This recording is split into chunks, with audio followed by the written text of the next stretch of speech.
Assalamualaikum and welcome to my channel Mac Info TV। Friends, आज हम बात करेंगे अपनी इस वीडियो में जो पीपीएससी ने जॉब्स अनाउंस की हैं, जो कि काफ़ी सारी पोस्ट्स हैं और एक बहुत ही बेहतरीन मौका है तमाम एस्पिरेंट्स के लिए जो कि अप्लाई करना चाहते हैं और गवर्नमेंट जॉब करने के ख्वाहिशमंद हैं। उनके लिए एक बेहतरीन मौका है कि वो इसमें अप्लाई करें और उनके पास बहुत अच्छे चांसेस हैं कि वो सिलेक्ट हो सकें, क्योंकि पोस्ट जो हैं वो बहुत ज़्यादा हैं। तो जितनी ज़्यादा पोस्ट होती हैं उतनी सिलेक्शन के चांसेस बढ़ जाते हैं और ये काफ़ी सारी पोस्ट्स हैं, उसमें मुख्तलिफ़ कैडर शामिल हैं। तो वन बाय वन करके हम तमाम डिस्कस करेंगे। नहीं, सबसे पहले हम डिस्कस करेंगे जूनियर क्लर्क की पोस्ट, जो कि बीपीएस 11 है और ये पंजाब पुलिस डिपार्टमेंट में है। तो ये बहुत ही बेहतरीन मौका है जो कि पुलिस फोर्स ज्वाइन करना चाहते हैं और इनकी जो ड्यूटी है वो भी बनिस्बत बाकी जो पुलिस ऑफिशियल्स हैं उनकी निस्बत काफ़ी रिलैक्स होती है, क्योंकि ऑफिस वर्क है, क्लर्क्स होते हैं और पावर भी इनकी बहुत होती है। तो स्टार्ट करते हैं अपनी वीडियो।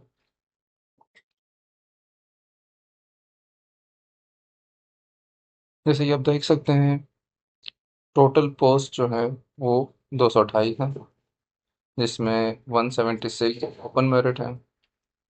जो 7 सीट्स हैं वो स्पेशल पर्सन्स के लिए रिजर्व्ड हैं। माइनॉरिटीज़ कोटा वो 11 है और वुमेन कोटा 34 है। तो टोटल ये 228 पोस्ट हैं जूनियर क्लर्क की। इनका स्केल भी नाजरीन बीपीएस 11 है और बीपीएस 11 की अच्छी खासी पे बन जाती है। और इसके बीपीएस 11 की पे के बारे में अगर आप जानना चाहते हैं कि कितनी है, तो वो आप मुझे कमेंट सेक्शन में बताएं, तो मैं इस पर एक अलग वीडियो बना के स्केल वाइज 1 से लेके बीपीएस 16 तक जो कि लोअर कैडर्स हैं उनकी तमाम पे डिटेल में डिस्कस करेंगे। ये वेरी करती है नाजरीन, हर डिपार्टमेंट की अलग पे होती है।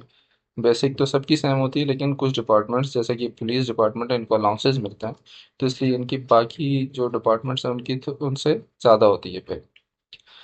अच्छा नाजरीन, पोस्ट का नाम जूनियर क्लर्क है। जो उसके बाद जब प्रमोशन होती है तो ये सुपरिटेंडेंट तक जाते हैं, जो कि बीपीएस 17 में होता है। तो जो बीपीएस 17 के ख्वाहिशमंद हजरात हैं तो वो इस पर अप्लाई करके प्रमोशन के ज़रिए बीपीएस 17 तक पहुंच सकते हैं और ये रेगुलर बेसिस है, मतलब ये परमानेंट जॉब है। जूनियर क्लर्क के बाद जब प्रमोशन होती है वो सीनियर क्लर्क बनता है, वो बीपीएस 14 में आता है। उसके बाद असिस्टेंट बनता है, वो बीपीएस 16 है और असिस्टेंट के बाद सुपरिटेंडेंट होता है वो बीपीएस 17 में।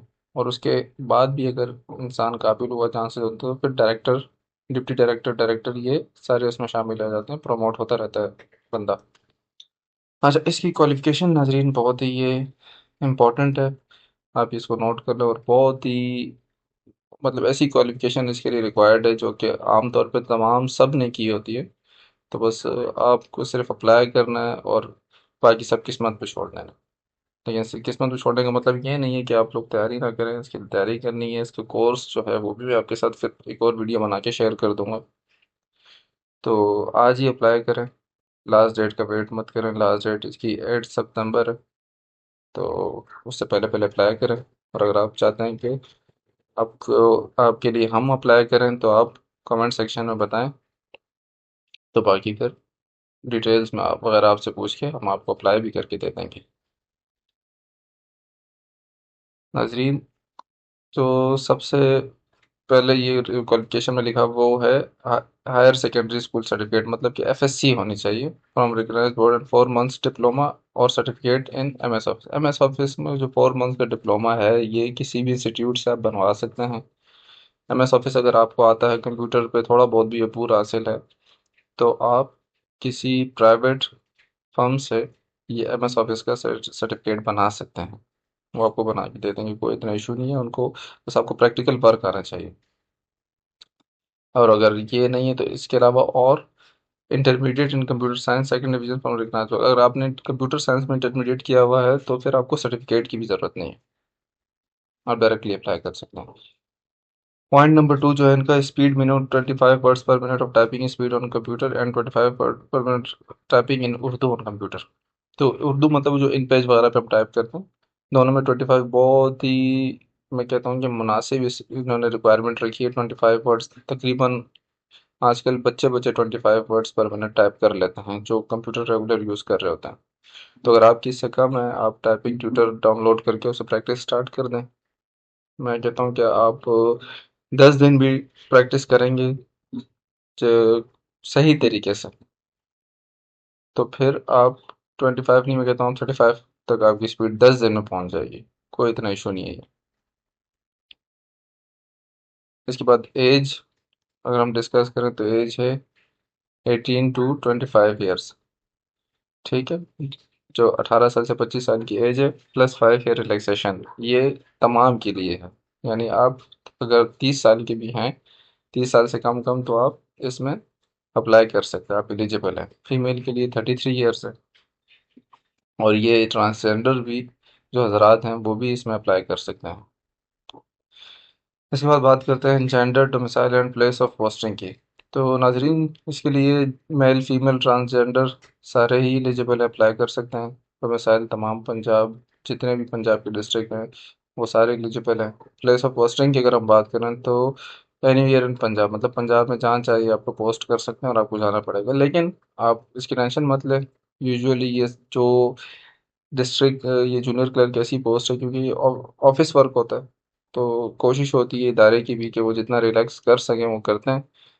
वहाँ जहाँ आपका अपना डिस्ट्रिक्ट होगा, कोशिश इनकी यही होती है कि या उसमें आपको पोस्ट करेंगे या उनके बिल्कुल जो नेबर डिस्ट्रिक्ट है उसमें पोस्ट करेंगे, ज़्यादा दूर नहीं भेजते। और इसके अलावा आप एप्लीकेशन दे के भी अपने मर्ज़ी की डिस्ट्रिक्ट में पोस्टिंग करवा सकते हैं। एप्लीकेशन अप्रूव हो जाती है, कोई इतना इशू नहीं है इसमें।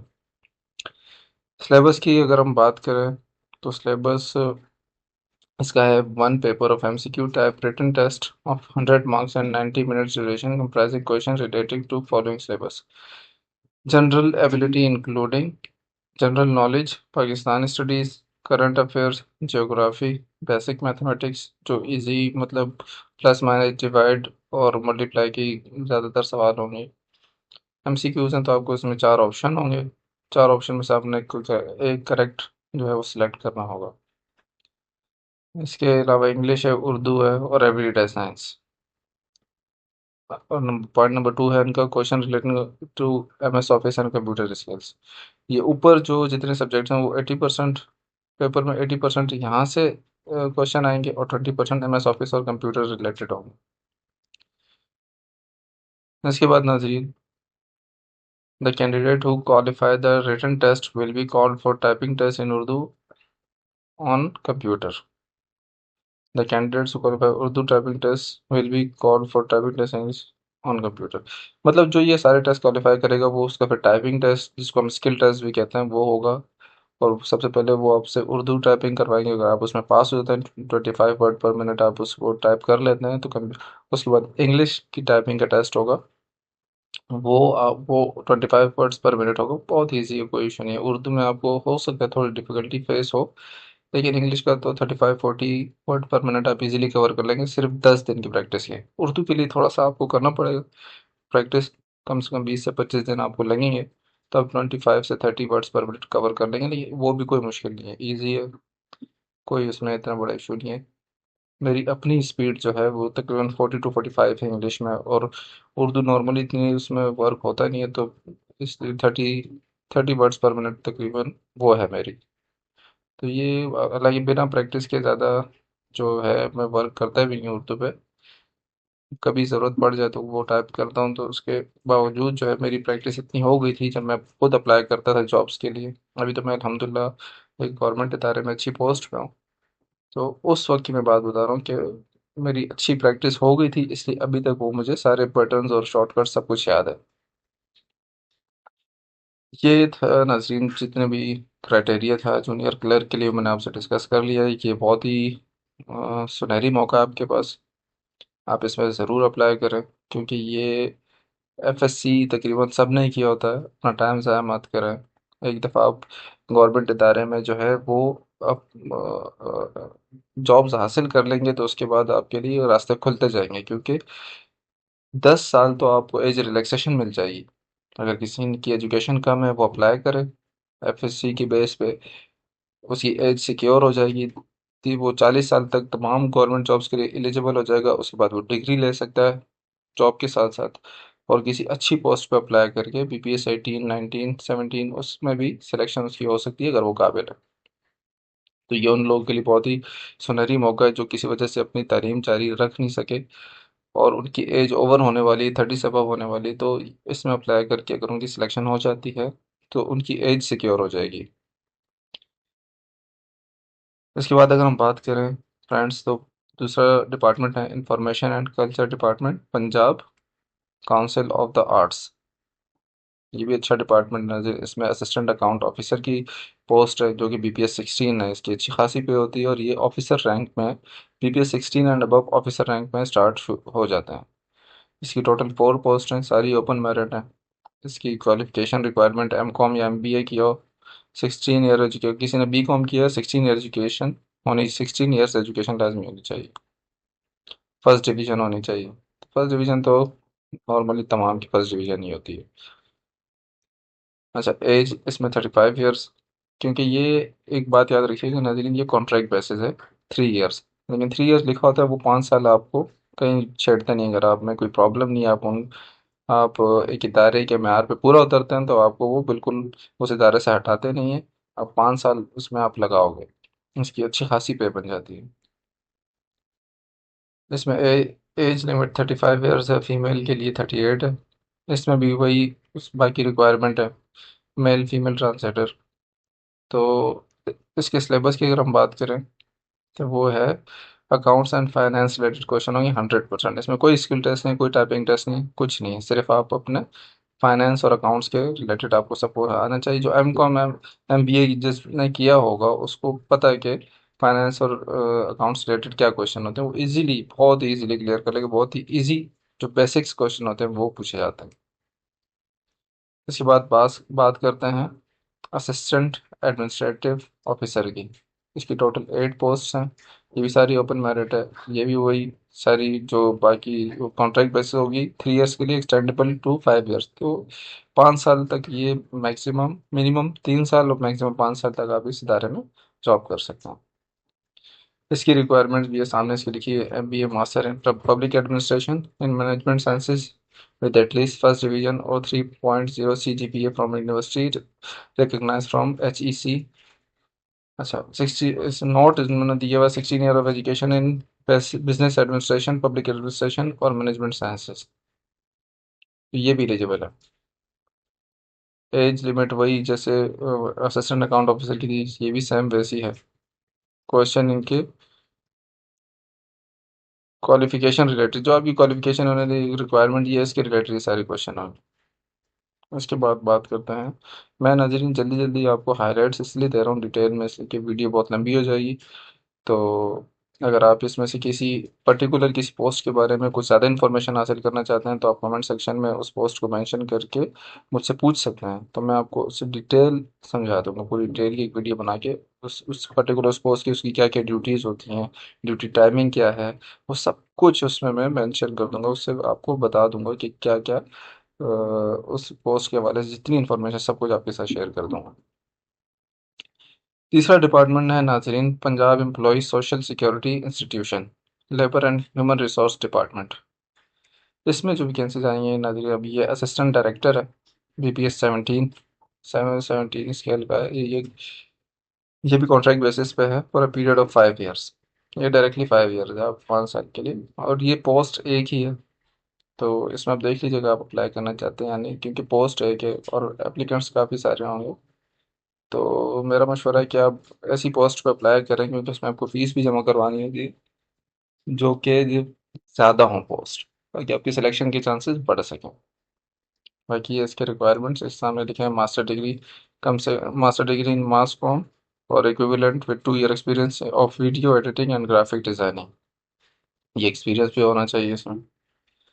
इसके अलावा नाजरीन बाकी रिक्वायरमेंट्स, मेल के लिए 40 ईयर्स एज है, फीमेल के लिए 43। बाकी आप ये देख सकते हैं। मैं आपको जल्दी जल्दी ये इसलिए बता रहा हूँ ताकि आप बोर ना हो और जो पूरी जो एडवर्टाइजमेंट हम इस वीडियो में कवर कर सकें। जूनियर क्लर्क की मैंने थोड़ी डिटेल में समझाई क्योंकि वो बहुत ज़्यादा पोस्ट थी, तो मैंने कहा आपको इजीली समझ आ जाए। ताकि आप उस पर अप्लाई करें। उसमें मेरा मशवरा है कि सब जूनियर क्लर्क पे तमाम लोग अप्लाई करें। बहुत ज़्यादा पोस्ट हैं तो इससे फ़ायदा उठाएं। इसके बाद है इसी डिपार्टमेंट के लिए लॉ ऑफिसर। इसमें एलएलबी होना किया होना चाहिए। और उसके अलावा बाकी जो रिक्वायरमेंट्स हैं वो भी इसमें नीचे लिखी हुई है, आप ये देख सकते हैं। मैं आपको सिर्फ हाईलाइट समझाता हूँ, वीडियो ज़्यादा लंबी नहीं करते ताकि आप बोर ना हो और इस एडवर्टाइजमेंट से इस जो वैकेंसीज आई हुई हैं इससे फ़ायदा उठा सकें। उसके बाद जो पोस्ट है नाजरीन असिस्टेंट, अब ये मैं थोड़ा सा डिटेल में आपको इसलिए बताऊंगा क्योंकि इसमें भी चांसेस बहुत हैं, बहुत ज़्यादा पोस्ट हैं, तो आप इसमें अप्लाई करें। असिस्टेंट नाजरीन, ये जूनियर क्लर्क प्रमोट होता है, सीनियर सीनियर क्लर्क बनता है। मैं आपको थोड़ा सा बता दूं इस हवाले से, वो 14 स्केल में होता है। जो सीनियर क्लर्क है वो प्रमोट होकर असिस्टेंट बनता है, वो 16 स्केल में होता है। तो ये डायरेक्ट आप असिस्टेंट यहाँ पे जॉब हासिल कर सकते हैं असिस्टेंट की पोस्ट पर। इसकी टोटल जो पोस्ट हैं वो 36 हैं। ओपन मेरिट 31 है। स्पेशल पर्सन के लिए 2% रिजर्व है। माइनॉरिटी के लिए 2 है। और वुमेन के लिए 1 है। तो टोटल ये 36 पोस्ट। अच्छा, वुमेन के लिए 1 का मतलब ये नहीं है कि आप ओपन मेरिट में वुमेन अप्लाई नहीं कर सकती। उसमें वुमेन भी कर सकती है, मेल भी कर सकते हैं, फीमेल से दोनों कर सकती हैं। और लेकिन जो ये वुमेन कोटा है इसमें सिर्फ वुमेन करेगी, तो एक तो रिजर्व्ड है और 31 में भी वुमेन अप्लाई कर सकते हैं। इसके लिए सिर्फ ग्रेजुएशन चाहिए। आपने सिंपल 14 ईयर्स एजुकेशन भी की होगी तो वो भी इसके लिए एलिजिबल है। बाकी जो एज लिमिट है 35 ईयर्स है। फीमेल की 38 है। अगर सिलेबस की बात करें तो 1 paper of MCQ type general ability written test of 100 marks and 90 minutes duration comprising question relating to general knowledge, Pakistan studies, current affairs, Islamic studies, general knowledge for non Muslim. जो non Muslim को Islamic studies के बजाय ये general knowledge के question होंगे। Geography, basic mathematics, English, Urdu, everyday science and basic computer studies. Computer से related ये post है तो इसलिए कंप्यूटर के क्वेश्चन इसमें लाजमी होंगे।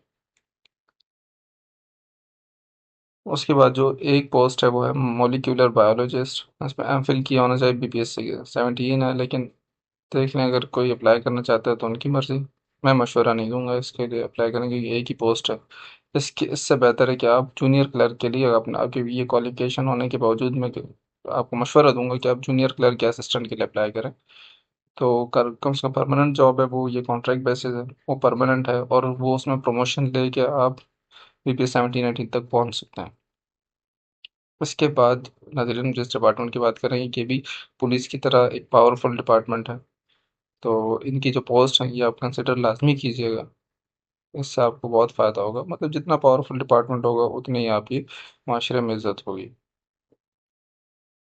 यह है excise taxation and narcotics control department, DG of narcotics control Punjab, counter narcotics force. इसकी पोस्ट है, सबसे पहली पोस्ट की हम बात करें, असिस्टेंट डायरेक्टर है लीगल। तो इसके लिए एलएलबी क्या होना चाहिए, 5 इयर्स प्रैक्टिस एडवोकेट इन हाई कोर्ट। तो जो हमारे वकला भाई हैं, चाहे वो मेल हो फीमेल हो, तो वो वकला हजरात इसमें अप्लाई कर सकते हैं। टोटल 7 पोस्ट हैं, एक वुमेन कोटा है, ओपन मेरिट 6 हैं। तो मैं मेल फीमेल दोनों ही एलिजिबल हैं, ट्रांसजेंडर भी एलिजिबल है, अप्लाई कर सकते हैं। क्वालिफिकेशन रिलेटेड क्वेश्चन होंगे, सारे एमसीक्यूज बेस्ड हैं, बहुत ईजी है, आप तुक्के मार के भी पास हो सकते हैं। लेकिन तुक्के मारने का मतलब ही नहीं कि आप तैयारी ना करें, आप तैयारी आप लाजमी करेंगे तो फिर आपकी अल्लाह ताला लाजमी मदद करेगा। अच्छा नाजरीन, इसमें ये पे पैकेज, ये 3 इयर्स का कॉन्ट्रैक्ट है, इन्होंने पे पैकेज भी दिया हुआ है। ये एक अच्छी बात है ताकि आपको पता हो कि आपको पे कितनी मिलेगी। तो इसकी पे बहुत ही अच्छी है। इसमें 273,000 यानी कि 2,73,000 रुपये पर मंथ पे होगी इसकी, असिस्टेंट डायरेक्टर लीगल की। इसके बाद सुपरिटेंडेंट की बात करें, सुपरिटेंडेंट की पोस्ट के बारे में थोड़ा सा मैं आपको बता दूं। जो जूनियर क्लर्क जो है प्रमोट होकर सीनियर क्लर्क बनता है, सीनियर क्लर्क असिस्टेंट बनता है, असिस्टेंट से बंदा प्रमोट होकर सुपरिटेंडेंट बनता है। तो ये वो पोस्ट है। इसमें जो पे पैकेज है वो भी 2,73,132 है पर मंथ। 3 इयर्स का कॉन्ट्रैक्ट है और ये एक ही पोस्ट। तो अगर कोई ख्वाहिशमंद है तो अप्लाई कर ले, हो सकता है कि कोई चांस लग जाए कि जॉब वो ईजी होती है बनस्बत। बाकी वो जो 17 में आ जाती हैं, ये सारे 17 में। तो आपको पता है ऑफिसर रहेंगे, इनकी इतनी कोई ड्यूटी होती ही नहीं है। सिर्फ इन्होंने चीज़ों को वेरीफाई करना होता है, साइन करने होते हैं, रिस्पॉन्सिबिलिटी होती है। इसके लिए जो क्वालिफिकेशन रिक्वायर्ड है वो 16 ईयर्स ऑफ एजुकेशन और equivalent with minimum second division from a university recognised by higher education commission with at least 5 years of experience office management. किसी ऑफिस मैनेजमेंट में आपको 5 साल का एक्सपीरियंस होना चाहिए। एज लिमिट वगैरह आप ये देख सकते हैं, 40 years for male, 43 years for female. Syllabus भी इसके सामने मेंशन है। आप ये एडवर्टाइजमेंट डाउनलोड करके भी डिटेल से ये देख सकते हैं। इसके बाद बात करते हैं डिप्टी डायरेक्टर की। तो ये डिप्टी डायरेक्टर बीपीएस 18 में आता है। ऊपर वाले सारे 17 में थे, ये बीपीएस 18 में आता है डिप्टी डायरेक्टर। इसका जो पे पैकेज है वो 338,000 यानी कि 3,38,712 रुपये पर मंथ है। पे पैकेज बहुत ही बेहतरीन है। इसमें आप ये अप्लाई कर सकते हैं। टोटल 2 पोस्ट हैं ओपन मेरिट की। इसकी qualification 16 of years of education और कंप्यूटर साइंस।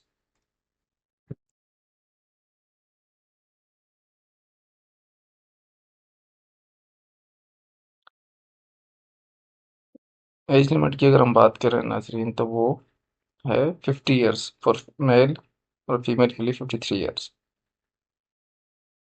तो इसमें भी अगर आप अप्लाई करना चाहते हैं तो बेहतर है आप कर लें। इसकी रिटायर्ड आर्मी ऑफिसर भी इसके लिए एलिजिबल है, मेजर रैंक के, having 16 year of education agreed in computer science. बाकी ये जो डिटेल्स हैं आप ये देख सकते हैं। मैं आपको हाईलाइट्स थोड़ी दे देता हूँ बाकी पोस्ट के बारे में, क्योंकि बहुत ज़्यादा पोस्ट हैं। तो इसलिए मैं आपको ज़्यादा बोर किए बगैर अगली पोस्ट पे लेके चलता हूँ। ये है assistant director IT and AI. तो ये एआई से रिलेटेड है, आईटी और एआई से रिलेटेड है। इसमें जो कंप्यूटर या सॉफ्टवेयर इंजीनियरिंग जिसने की हो वो ही एलिजिबल है। इसकी पे जो है वो 273,000 2,73,000 रुपये पर मंथ है। ये भी 3 ईयर्स का कॉन्ट्रैक्ट है। टोटल 9 पोस्ट हैं, तो 3 ईयर्स में आप इसको मल्टीप्लाई करें, 3 ईयर्स 36 मंथ से, तो ये अच्छी खासी पे बन जाती है। आप 3 साल में काफ़ी पैसा यहाँ से उठा लेंगे। और ये जॉब भी अच्छी है, रिस्पेक्टेड जॉब्स हैं। इसके बाद हम बात करते हैं असिस्टेंट की। अब ये वही असिस्टेंट है नाज़रीन जो कि बीपीएस 16 में, जो कि जूनियर क्लर्क प्रमोट होकर सीनियर क्लर्क बनता है, सीनियर क्लर्क से असिस्टेंट बनते हैं, वो बीपीएस 16 होता है। लेकिन यहाँ पे कॉन्ट्रैक्ट बेसिस है, तो इसकी पे यहाँ पे बताई गई है। इससे आपको आइडिया हो जाएगा कि असिस्टेंट की पे कितनी होती है। लेकिन जो रेगुलर बेसिस होती है वो इससे थोड़ी कम होती है, क्योंकि उसके बाकी बेनिफिट ज़्यादा होते हैं। ये कॉन्ट्रैक्ट बेसिस है, इसलिए इनको ये लमसम पे दे रहे हैं 2,36,000 रुपये। तो ये बहुत ही अच्छी हैंडसम अमाउंट है। ये आपको ग्रेजुएशन की जो एजुकेशन है, ग्रेजुएशन बेस पे आपको ये जो मिलेगी कि 16 years of education with second division और equivalent from university recognised by higher education. इसके अलावा कोई एक्सपीरियंस कुछ नहीं चाहिए। आप अप्लाई करें, सिलेक्शन हो गई तो फिर मज़े करें। टोटल 9 पोस्ट हैं, ओपन मेरिट 8 है, वुमेन कोटा पर। मेल के लिए जो एज लिमिट है वो 33 है, फीमेल के लिए 36 है। बाकी सिलेबस जो है वो वही है जो ऊपर जो असिस्टेंट की पोस्ट की थी मैं आपको बता चुका हूँ, वही सिलेबस है इसका। उसके बाद हम बात करते हैं child protection welfare bureau home department की। ये होम डिपार्टमेंट की जॉब्स हैं, इसको डिस्कस कर लेते हैं। थोड़ा सा हाईलाइट्स मैं आपको दे देता हूँ। मेडिकल ऑफिसर है, जो डॉक्टर्स हैं बीपीएस जिन्होंने किया होगा वो इसके लिए एलिजिबल हैं। और ये भी बीपीएस 17 की पोस्ट है। इसकी लमसम पे शो नहीं की गई, लेकिन अच्छी खासी पे होती है। डॉक्टर तो वैसे ही बहुत कम आते हैं, तो ये अच्छी पोस्ट है, आप अप्लाई कर सकते हैं। इसके बाद हम बात करते हैं स्टेट ऑफिसर्स की। ये एक पोस्ट है। 3 ईयर डिप्लोमा होना चाहिए सिविल और इलेक्ट्रिकल में। प्रैक्टिकल एक्सपीरियंस हो तो ज़्यादा वो प्रेफर करेंगे। उसके बाद जो सिलेबस वगैरह है वो भी आप ये देख सकते हैं, उन्होंने दिया हुआ। चलते हैं अगली पोस्ट की तरफ। ये एक पोस्ट है, इसलिए मैं इसकी डिटेल में ज़्यादा नहीं जा रही, क्योंकि मैं आपको मशवरा नहीं दूंगा कि आप एक पोस्ट जो होगी उस पर अप्लाई करें, क्योंकि सिलेक्शन बहुत मुश्किल हो जाती है। इसके बाद बात करते हैं नर्स की। नर्स की टोटल 5 पोस्ट हैं। तो ये नर्सिंग, बीएस नर्सिंग किसी ने ज़्यादा लोगों ने की नहीं होती, इसलिए। और बीएस नर्सिंग के अलावा जो 3 ईयर डिप्लोमा है वो भी इसके लिए एलिजिबल है, तो ये बेनिफिट है। BA16 एक अच्छा स्केल है जो कि असिस्टेंट के बराबर होता है। पे आप देख सकते हैं 2,36,000 रुपये वहाँ पे जो लमसम दे रहे थे वहाँ पे मेंशन की गई थी। तो इसकी भी लगभग उतनी ही होगी। ये भी कॉन्ट्रैक्ट बेस है, कॉन्ट्रैक्ट बेस की पे अच्छी होती है बनस्बत रेगुलर, क्योंकि रेगुलर के बेनिफिट ज़्यादा होते हैं। यहाँ पे आप ये देख सकते हैं प्लेस ऑफ पोस्टिंग भी इन्होंने मेंशन किया हुआ है, तो ज़्यादा ही चीज़ें करीब करीब जो हैं वो अप्लाई कर सकते हैं। गुजरावाला, साहिबाल, बहावलपुर, रेमू खान, ये यहाँ की करीबी जो लोग हैं वो अप्लाई कर सकते हैं। मेल फीमेल दोनों एलिजिबल हैं, ट्रांसजेंडर भी एलिजिबल है, सब अप्लाई कर सकते हैं। इसके बाद है नाजरीन जो पोस्ट, वो चाइल्ड साइकोलॉजिस्ट है। ये भी 4 पोस्ट हैं। मास्टर डिग्री इन साइकोलॉजी होना चाहिए। 35 ईयर फॉर मेल और 38 ईयर्स फॉर फीमेल, ये जो है एज लिमिट है। इसके बाद बात करते हैं नाजरीन ये इंपॉर्टेंट इंस्ट्रक्शंस के बारे में। तो इंपॉर्टेंट इंस्ट्रक्शन मैं आपको थोड़ी सी पढ़ के सुना देता हूँ, थोड़ा समझाने की कोशिश करता हूँ। जो सबसे पहली है, please read the important section regarding application fee written test interview on PPSC website ppsc.gop.pk before applying online.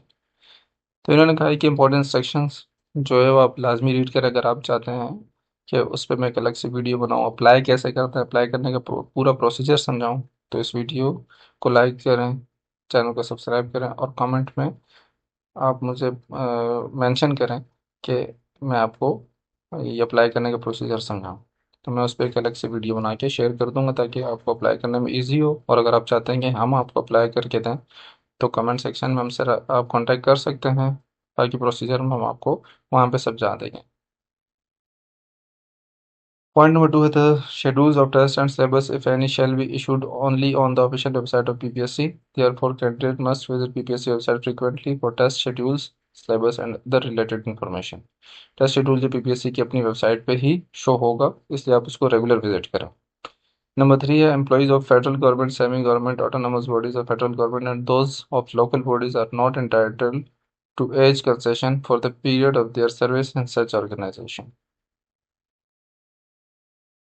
अच्छा, इसमें क्या है, फेडरल गवर्नमेंट, सेमी गवर्नमेंट और जितने ऑटोनोमस बॉडीज है वो एज रिलैक्सेशन के लिए इंटाइटल नहीं होंगे for the period of their service, for the period of such organisation, जितने पीरियड उन्होंने अपने ऑर्गेनाइजेशन में सर्व किया होगा। पॉइंट नंबर 4 है in case a candidate claims their that his or her qualification is equivalent to the prescribed qualification, SSC will be required to submit regular certificate। मतलब किसी ने अगर बाहर से तालीम हासिल की, O level and I level हो, तो वो HSC एक इक्विवेलेंस सर्टिफिकेट जो है वो जारी करता है, वो उनको सबमिट करवाना होगा। नंबर 5 है in case a candidate claim experience of private firm. ये थोड़ा सा इम्पोर्टेंट पॉइंट है, ये आप लाजमी देखें। He she must bring proof of that firm at the time of interview that firm isn't firm entity is registered with SCCP, registrar of firms or any of a registered body during the period of experience claimed by the candidate। मतलब जिस firm, अगर कोई private company, क्योंकि ये इसलिए इन्होंने point रखा है कि आजकल एक्सपीरियंस सर्टिफिकेट कोई भी 2 नंबर बना देता है, खुद भी डाउनलोड करके बना सकते हैं। तो ये उस फर्म का एक प्रूफ लेकर आएंगे कि वो SCCP से या किसी और गवर्नमेंट के इदारे से रजिस्टर्ड थी, तब जाके आपको एक्सपीरियंस सर्टिफिकेट काउंट होगा। नंबर 6 है in service candidate will ensure while applying for particular post if they have obtained applied for NOC DPC। मतलब कि जो पहले से गवर्नमेंट जॉब कर रहे हैं उनके पास NOC अपने डिपार्टमेंट से होनी ज़रूरी है, कि वो अपने डिपार्टमेंट, पिछले डिपार्टमेंट से NOC ले और इस पर अप्लाई करें ताकि वो सिलेक्शन के बाद कोई डिफ़िकल्टी फेस ना करें। Point number 7 is the candidate will ensure while applying for particular post that they have obtained applied for registration certificate from PEC, PNC, PMDC, PMC, PVMC or other related regulatory body before closing they will provide the same at the time of interview। ये medical students के लिए, और engineering भी इसमें शामिल, Pakistan engineering council भी शामिल है, कि वहाँ से उन्होंने रजिस्ट्रेशन सर्टिफिकेट हासिल कर लिया है, उसके बाद ही वो एलिजिबल होंगे अगर वो इंटरव्यू के लिए कॉल होते हैं तो। Point number 8, the candidate will ensure that they will provide marks obtained, total marks or percentage of all degrees issued by government at time of interview। CGPA is not acceptable। CGPA acceptable नहीं है, वो percentage जो है personal certificate जो है तमाम degrees का वो पेश करेंगे।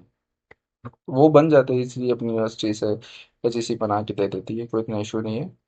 सीजीपीए में आपको 3.0 3.5 ये मेंशन होता है। परसेंटेज जो है वो आप 80%, 75%, 85% ये चीज़ें मेंशन होती है, तो वो कह रहे हैं कि हमें परसेंटेज सर्टिफिकेट आप दोगे। Point number 9, no information whatsoever shared by any other than the PPSC website is authentic. PPSC के अलावा कोई भी इंफॉर्मेशन ऑथेंटिक कंसिडर नहीं होगी। जो आपको पीपीएससी की वेबसाइट पे मिलेगी वही इंफॉर्मेशन ऑथेंटिक होगी। Shorthand test and typing and proficiency test if required will only be held at Lahore। जो शॉर्ट हैंड टेस्ट हो गया, टाइपिंग टेस्ट हो गया, प्रोफिशिएंसी जो स्किल टेस्ट है वो सिर्फ लाहौर में हेल्ड होंगे, उसके लिए आपको आना पड़ेगा। जैसे कि जूनियर क्लर्क है उसमें टाइपिंग टेस्ट होगा, उर्दू की टाइपिंग होगी, इंग्लिश की टाइपिंग होगी, तो उसके लिए आपको लाहौर जाना पड़ेगा। In case of variation, increase decrease number of posts by the concerned department, no fresh application will be invited। इसमें ये बड़ा प्यारा पॉइंट है, अगर कोई पोस्ट जैसे 228 जूनियर क्लर्क की पोस्ट है, अगर वो 250 तक पहुंचती है तो भी आपको फ्रेश एप्लीकेशन भिजवाने की ज़रूरत नहीं है। जो अप्लाई कर चुके हैं उन्हीं में से सिलेक्शन हो जाएगी। लास्ट पॉइंट है, ये बहुत इंपॉर्टेंट है नाज़रीन, इसको इन्होंने हाईलाइट भी किया हुआ है, आप देख सकते हैं। Application applicants are advised to deposit fees online by using the following mediums only, that is ATMs, mobile phone banking, internet banking, over the counter by visiting the nearest one link member banks branches, Jazz Cash, Easy Paisa, UPaisa, and other available microfinance banks। For details, please visit PPSC website। ये आप PPSC website भी visit कर सकते हैं। उन्होंने कहा है कि ऑन सिर्फ ऑनलाइन फीस डिपॉजिट होगी, एटीएम के जरिए, मोबाइल फ़ोन बैंकिंग के जरिए, इंटरनेट बैंकिंग के जरिए, और कोई इतना बड़ा इशू नहीं है नज़र में, सब कुछ आपको गाइड कर दिया जाएगा। बस आपसे रिक्वेस्ट है कि वीडियो को लाइक करें, चैनल को सब्सक्राइब करें, और कमेंट सेक्शन में जो भी आपकी क्यूरी हो, जो भी क्वेश्चन हो, वो आप मेंशन करें। मेरी पूरी कोशिश होगी कि तमाम जो कमेंट्स हैं उनका मैं आंसर दूं, और आपको जितना गाइड मैं कर सकता हूं वो करूं, जितना अपना एक्सपीरियंस आपके साथ शेयर कर सकता हूं वो करूं। बस आपसे यही रिक्वेस्ट है नाज़रीन कि मैं बहुत मेहनत करके वीडियोस बना रहा हूँ ताकि आप लोगों की इंफॉर्मेशन में इजाफा हो, आप लोगों के लिए काफ़ी अच्छी इंफॉर्मेटिव वीडियोस लेके आ रहा हूँ। सिर्फ आपसे ये रिक्वेस्ट है कि आप मेरे चैनल को सब्सक्राइब करें, वीडियोस को लाइक करें, और कमेंट सेक्शन में कमेंट करें। मेरा चैनल ग्रो होगा नाज़रीन, तो मुझे भी हौसला मिलेगा बाकी वीडियोस बनाने के लिए, क्योंकि इसमें बहुत ज़्यादा टाइम लगता है, बहुत मेहनत लगती है, एडिटिंग करनी पड़ती है। तो उसका रिटर्न मुझे अगर मिलेगा तो मैं और भी ज़्यादा कोशिश करूँगा कि आप लोगों को इंफॉर्मेटिव वीडियोस बना के दे सकूँ, आपकी नॉलेज में इजाफा कर सकूँ। तो आप लोगों का नाज़रीन कुछ भी नहीं जा रहा, सिर्फ आपने एक बटन दबाना है, चैनल को सब्सक्राइब करना है। टोटल आपको 1 सेकंड लगेगा, लेकिन इसमें मेरा बहुत बेनिफिट होगा, क्योंकि काफ़ी दिन हो गए सब्सक्राइबर्स बढ़ नहीं रहे। तो मेरी आप सबसे रिक्वेस्ट है कि आप मेरे चैनल को सब्सक्राइब करें। इंशाल्लाह आपको फ़ायदा ही होगा, नुकसान कोई नहीं होगा। सिर्फ आपने एक बार प्रेस करना है, और उसके बाद आपने कुछ नहीं करना, लेकिन उसमें मेरा बहुत फ़ायदा हो जाएगा। जो मेरी एक मेहनत है, इसका मतलब है कि आप उसको एक्नॉलेज कर रहे हैं, आप उसको सराह रहे हैं। तो जब आप मुझे सराहेंगे तो मेरा हौसला बढ़ेगा, और मैं और अच्छी अच्छी वीडियोस आप लोगों के लिए लेकर आऊँ। थैंक यू, बहुत शुक्रिया। आज तक के लिए बस इतना ही। मिलते हैं अपनी अगली वीडियो में। इसके बाद मैं जो वीडियो बना रहा हूँ वो है अप्लाई करने का प्रोसीजर, कि पीपीएससी में अप्लाई कैसे किया जाता है, वो आपको मैं स्टेप बाय स्टेप अपनी नेक्स्ट वीडियो में पूरा गाइड करूँगा। तो उसके लिए मेरे चैनल को सब्सक्राइब करें ताकि मेरी वो वीडियो आपको बर वक्त पहुँच सके, और उससे आप फ़ायदा उठा सकें। इस वीडियो को लाइक करें, चैनल को सब्सक्राइब करें, बेल आइकन प्रेस करें, और कमेंट सेक्शन में अपनी क्यूरीज लाजमी मुझसे शेयर करें ताकि मैं उसको हल करने में आपकी मदद कर सकूं। बहुत शुक्रिया, थैंक यू अपना कीमती वक्त निकालने के लिए। अल्लाह हाफिज़।